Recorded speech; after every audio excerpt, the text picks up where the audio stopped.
안녕하세요. 행복한 기다림 미TV입니다. 오늘은 저희 병원 에세이란에 올라온 글 중 임신 성공에 대해 본원에서 일어났던 몇 가지 이야기를 해보려고 합니다. 다 아시다시피 본원은 난임 부부들에게 임신의 기쁜 결실을 안겨드리려 노력하는 난임 전문 병원입니다. 그러다 보니 늘 임신은 그저 일상적인 것이려니 하고 생각하실지 모르지만 사실 저를 포함한 병원 직원들 모두는 한 분 한 분의 임신에 너무도 기쁘고 감사한 생각들을 가지고 있습니다. 저희 간호사들 역시 이 글을 읽어볼 것이기에 입에 발린 말이 아니라 사실만을 적어야겠죠.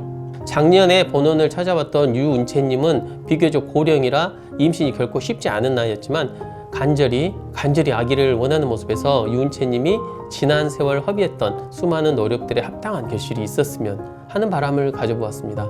수치가 나왔다 유산되어 버렸을 때는 너무도 아쉽고 안타까웠지만 네 번째 시험관 아기 시술에 결국 쌍둥이를 임신하는데 성공했습니다. 지방에서 몇 년간 인공수정을 한다고 허비한 시간, 대학병원에서 시도조차 못하면서 허비한 시간들에 대한 충분한 보상이자 생각해보면 그리 길지 않은 인생에서 환하고 따스한 햇살 한 번쯤은 누구에게나 찾아온다는 희망을 발견한 사건이었습니다. 그 유은채님께서 본원 행복 사진첩에 올린 사진 속의 아가들은 그저 평온하고 평화롭습니다. 세상에 신이 있다면, 평화와 절대적인 사랑이 있다면 바로 이런 모습이겠죠. 이 자리를 빌려 진심으로 축하의 말씀을 전합니다. 박은주님은 서울분입니다. 이분 역시 40이 넘어 적은 나이가 아니었습니다. 동생이 광양에 사는 관계로 우리 병원을 찾았습니다. 동생이 기증한 난자를 이용해 임신 시도를 하려는 것이었는데 동생의 나이도 적지 않다 보니 고작 한 개의 난자를 얻었습니다. 하지만 결국 그 한 개가 소중한 생명이 되어 임신에 성공했습니다.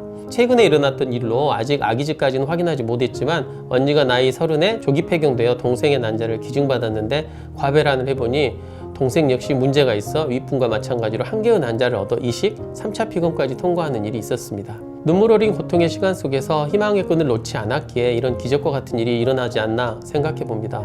이제 며칠 내에 초음파 검사를 해보면 예쁜 아기집을 확인할 수 있겠죠. 부디 잘 유지하시길 바라봅니다. 본원에 현재 입원해 계신 세 분 중 두 분 역시 기적과도 같은 임신에 성공했습니다. 이지선님은 나이는 아직 젊지만 선천적으로 자궁이 너무도 심한 후굴이어서 이식권 삽입이 어려워 자궁경 수술을 3번이나 시행했습니다. 그리야 쉽게 3번, 4번 이렇게 이야기할 수 있지만 그 기간이 절대 짧지 않았고 시험관하기 시술에 한 번 실패한 후 다시 자궁경 수술을 할 때에는 심적으로 많이 힘들었던 것으로 알고 있습니다. 결국 성공적으로 수술이 마무리되었고 다시 용기를 내어 시험관하기 시술을 실시, 임신에 성공해서 7주 정도 되었지만 이번에는 질출혈이 생겨 절방 유산의 가능성이 높아 입원하였습니다. 현재 면역 치료를 받으시고 안정적으로 유지 중입니다. 꼭 유지하셔서 예쁜 아가를 만나보시길 기원합니다.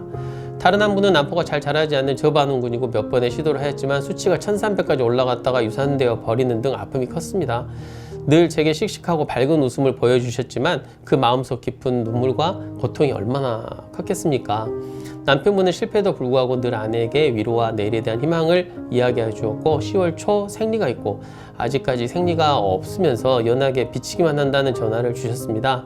문제가 있을 수 있기에 방문을 권유하였고 초음파를 본 순간 믿을 수 없는 일이 벌어졌습니다. 선명한 아기집과 나낭낭이 보이는 임신 5주 6일에 환희가 펼쳐진 것이죠.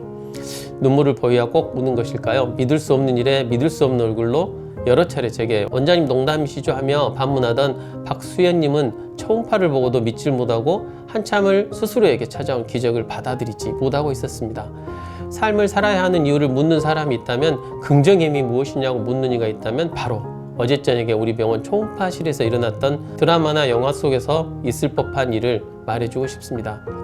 대개의 실패는 그 스스로 포기하는 데 있다라는 잠언의 이야기가 문득 떠오릅니다.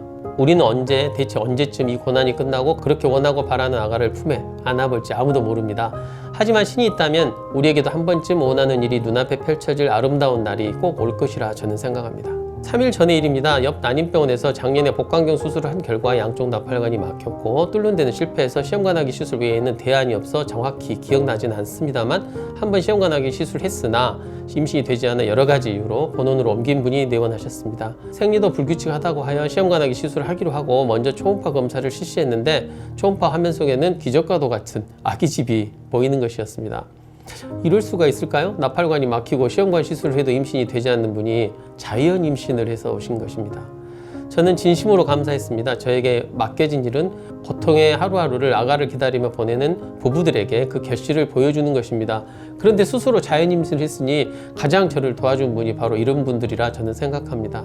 오랜 시간 난임사로 살다 보면 어느 날부터인가는 병원 경영이 주가 아니게 된답니다. 행복하기 위해, 도움받기 위해, 고통에서 벗어나기 위해 찾아온 수많은 분들이 스스로 원하는 결실을 가지고 병원을 시원섭섭하게 떠나는 것이 제가 해야 할 제게 맡겨진 소명이라 저는 생각합니다. 행여가 더 좋은 약을 쓰고 난자는 전보다 더 적게 나와 서운하고 허망하더라도 5일비양을 하기로 하고 3일비양으로 바꿔서 시술에 마음이 아프더라도 우리 모두 일일비하지 않는 마음을 가져야 할 것입니다. 의사가 다루는 것은 바로 사람입니다. 생명입니다. 기계처럼 정확한 반응을 보이지 않는 살아있는 생명입니다. 그러므로 불가항력적인 예측이 불가능한 경우들이 일어나는 것이죠. 미리 살피고 염려하여 설명해 드린다고 하고 있지만 사람의 일이라 완벽히 한다는 것은 애초에 어려운 이야기일 것입니다. 실망감과 허탈함이 밀려오더라도 저와 저희 의료진 모두를 믿고 긍정의 힘으로 마음을 채우고 다시 한번 용기를 내어보도록 해야 할 것입니다. 이 자리를 빌려 임신에 성공한 모든 분들께 축하의 말씀을 전하고 아직 성공하지 못해 애태우는 분들에게는 꼭 아가를 품에 안아볼 수 있도록 최선을 다할 것을 약속드립니다. 우리는 수많은 것을 기다리며 살아가고 있습니다. 적절한 시간을 기다리고 기회의 때를 기다리며 사랑하는 연인을 기다리는 등 우리의 삶은 수많은 기다림 연속 속에 흘러가고 있습니다. 그러나 이러한 많은 기다림 속에서 꾸준한 희망을 가지고 기다리는 경우는 그리 많아 보이지 않습니다. 무엇을 어느 정도 기다리다 보면 지치게 마련입니다. 그렇지만 기다림은 아름답고 슬프다. 그렇지만 사랑을 가진 기다림은 지치지 않는다는 서양의 격언처럼 기다림에 지친 사람들에게 유일한 힘의 원천은 바로 그 기다림에 대한 희망과 그 기다리는 대상에 대한 사랑일 것입니다. 희망이 없다면 그 어떤 것도 기다릴 힘을 얻지 못할 것이며 그 대상에 대한 사랑이 없다면 기다리고 싶은 마음도 갖지 못할 것입니다. 기다림이란 그 사람이 어떤 희망을 가지고 있으며 또 어떤 대상을 사랑하고 있는지를 알려주는 마음의 척도라고 할 수 있습니다.